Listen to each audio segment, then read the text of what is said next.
హరే కృష్ణ. పదకవితా పితామహుడు శ్రీ తాళ్లపాక అన్నమాచార్యులు వారు రచించినటువంటి మరొక కీర్తన గురించి మనం ఈరోజు తెలుసుకున్నాము.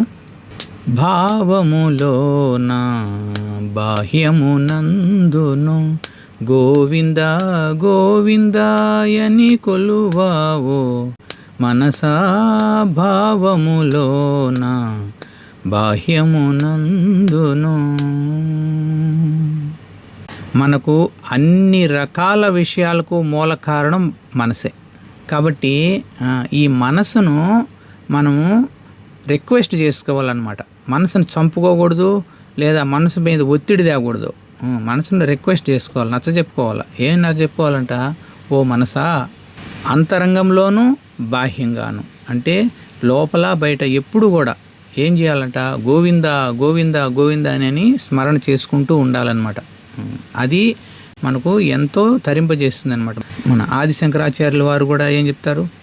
భజ గోవిందం భజ గోవిందం గోవిందం భజ మూఢమతే సంప్రాప్తే సన్నిహితే కాలే నహి నహి రక్షతి డుక్రుం కరణి. అంటే ఈ వ్యాకరణాలు, రకరకాలైనటువంటి విషయాలు ఇవన్నీ కూడా మనల్ని రక్షించేటి కాదు. ఓ మూర్ఖుడా, ఏం చేయాలి? సంప్రాప్తే సన్నిహితే కాలే. మనకు తెలియదు ఎప్పుడు మనం ఈ శరీరం వదిలేస్తామో, మన దగ్గరే వచ్చేసి ఉండదు, ఎప్పుడు వెళ్తామో కూడా తెలియదు. కాబట్టి జాగ్రత్తగా ఏం చేయాలి? మనం భజ చెప్పు. ఏం చెప్పాలి? గోవింద గోవింద అని. కాబట్టి గోవింద గోవింద అని చెప్పాలి. అదే మనకు ఇక్కడ మన అన్నమాచార్యుల వారు నొక్కి చెప్తున్నారనమాట. ఏమని? భావములోన బాహ్యమునందు, లోపల బయట కూడా ఎప్పుడు కూడా ఏమి చెప్తూ ఉండాలి? మనసుకుతో రిక్వెస్ట్ చేసుకోవాలి. ఏం చెప్పాలి? గోవింద గోవింద హరే కృష్ణ గోవింద అని భగవంతుని యొక్క నామాలను పలకమని చెప్పి చెప్తున్నారనమాట. ఇక మొదటి చరణం చూద్దాం. హరి అవతారములే అఖిల దేవతలు, హరిలో నీవే బ్రహ్మాండంబులు. హరి అవతారములే అఖిల దేవతలు, హరిలో నీవే బ్రహ్మాండంబులు. హరినామములే అన్ని మంత్రములు, హరినామములే అన్ని మంత్రములు. హరి హరి హరి హరి హరి అనవో మనసా, భావములోన బాహ్యమునందును. ఇక్కడ ఈ సృష్టిలో ఉండేటువంటి దేవతలందరూ, అఖిల దేవతలు అందరూ కూడా ఆ శ్రీహరి యొక్క అవతారాలే. అందులోనూ ఈ సమస్త బ్రహ్మాండాలన్నీ కూడా, ఈ లోకాలన్నీ కూడా ఆ భగవంతుని యొక్క గర్భంలోనే ఉన్నాయన్నమాట. చెప్తాం కదా, గర్భోదక సాయి విష్ణువు అని.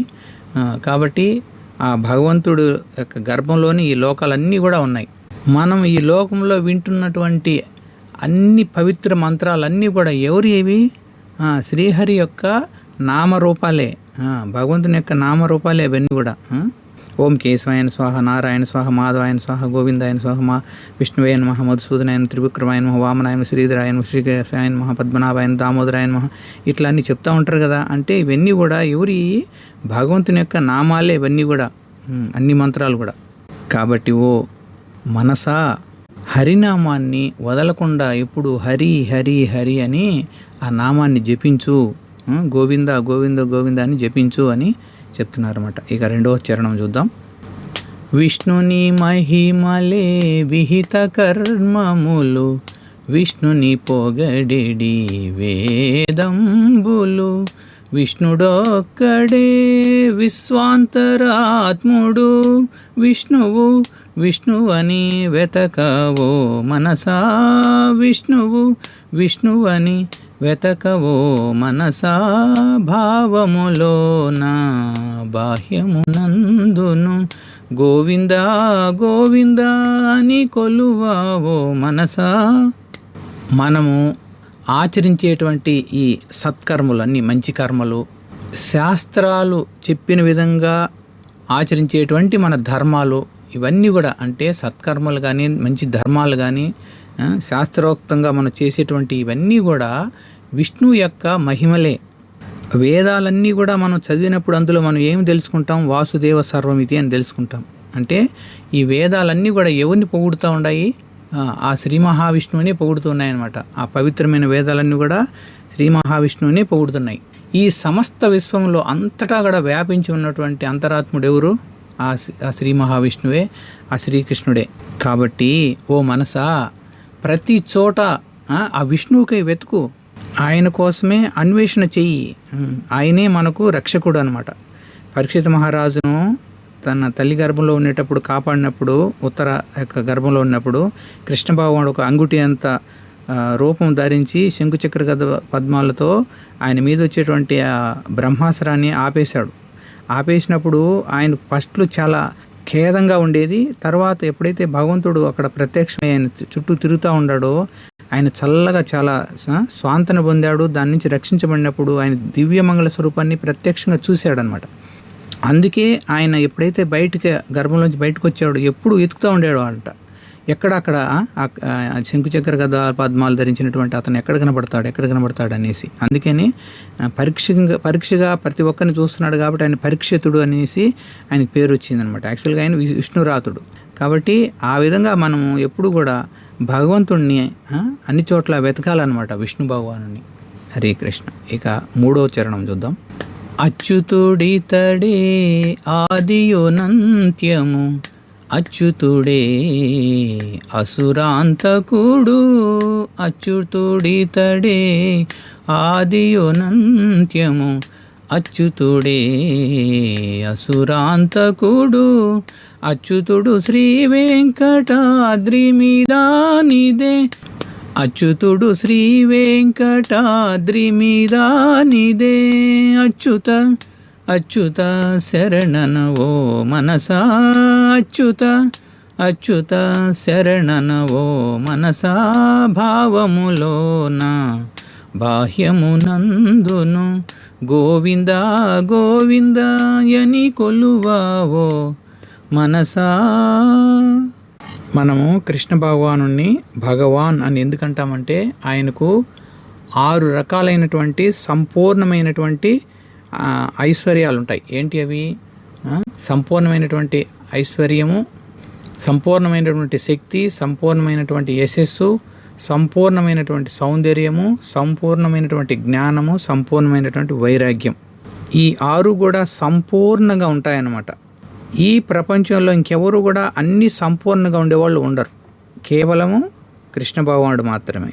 అందుకే ఆయన్ను అచ్యుత అంటారనమాట. అంటే తన యొక్క స్థితి నుంచి ఎప్పుడూ కిందికి పడడు, ఎప్పుడు అలాగే ఉంటాడనమాట. ఆయన్ను ఎప్పుడు సంపూర్ణమైనటువంటిగానే ఉంటాడనమాట.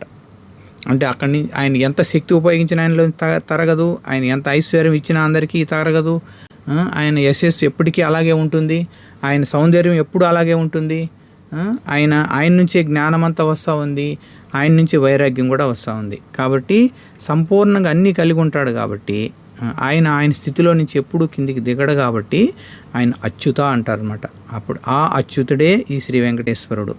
కాబట్టి ఆ అచ్యుతుడే ఆదియు నంత్యము, ఎప్పటి నుంచో ఉన్నాడు, ఇంకెప్పటికీ అలాగే ఉంటాడు అనమాట. గోవిందం ఆది పురుషం తమహం భజామి అంటాం కదా. కాబట్టి ఆ అచ్యుతుడే అసురాంతకుడు, అసుర భావాలన్నీ కూడా తీసేసేవాడు అనమాట. భగవంతుడు ఎప్పుడు కూడా భక్తులను రక్షించడానికి వస్తూ ఉంటాడు, పనిలో పనిగా దుష్టులను శిక్షించి వెళ్ళిపోతూ ఉంటాడు అనమాట. కేవలం దుష్టుల్ని శిక్షించడానికి కోసంగా రాడు, భక్తులు కాపాడడానికి వస్తూ పనిలో పనిగా దుష్టులను కూడా శిక్షించి వెళ్ళిపోతూ ఉంటాడు. అందుకని ఆయనే అసురాంతకుడు. ఎవరైతే ఆయన ఆశ్రయిస్తారో వాళ్ళలో నుండేటువంటి అసుర భావాలన్నీ వెళ్తాయి బయటికి. ఆ అచ్యుతుడే వెంకటాద్రిపై శ్రీ వెంకటేశ్వర స్వామిగా వెలిసి ఉన్నాడనమాట. మనందరినీ రక్షించడానికి, మనందరినీ కాపాడడానికి, మనందరికీ వరాలు ఇవ్వడానికి. కలియుగ వైకుంఠముగా పిలువబడే ఆ వెంకటాద్రిపై వెలిసినటువంటి శ్రీ వెంకటేశ్వర స్వామి యొక్క పాదాలు గట్టిగా పట్టుకొని మనము అచ్యుత మమ్మల్ని రక్షించు, మమ్మల్ని కాపాడు అనేసి మనం ఎంతో భక్తితో వేడుకున్నప్పుడు ఆ శ్రీ వెంకటేశ్వరుడు మనల్ని అన్ని విధాలా రక్షిస్తాడనమాట. కాబట్టి ఆ శ్రీ వెంకటేశ్వర స్వామికి సంపూర్ణ శరణాగతి పొందేటువంటి భాగ్యాన్ని కలిగించమని భగవంతుని గురుదేవుల యొక్క పాదాలను పట్టుకొని వేడుకున్నాం. ఏడుకొండలవాడ వెంకటరమణ గోవింద గోవింద, ఆపదముక్కులవాడ అనాథరక్షక గోవింద గోవింద. ఓం నమో వెంకటేశాయ. జగద్గురు శ్రీల ప్రభుపాదకి జై. अनंत कोटि वैष्णव भक्त वृंद की जय। श्री हरिनाम संकीर्तन महायज्ञ की जय। निताय गौर प्रेमानंदे। हरि हरि बोल। हरे कृष्ण।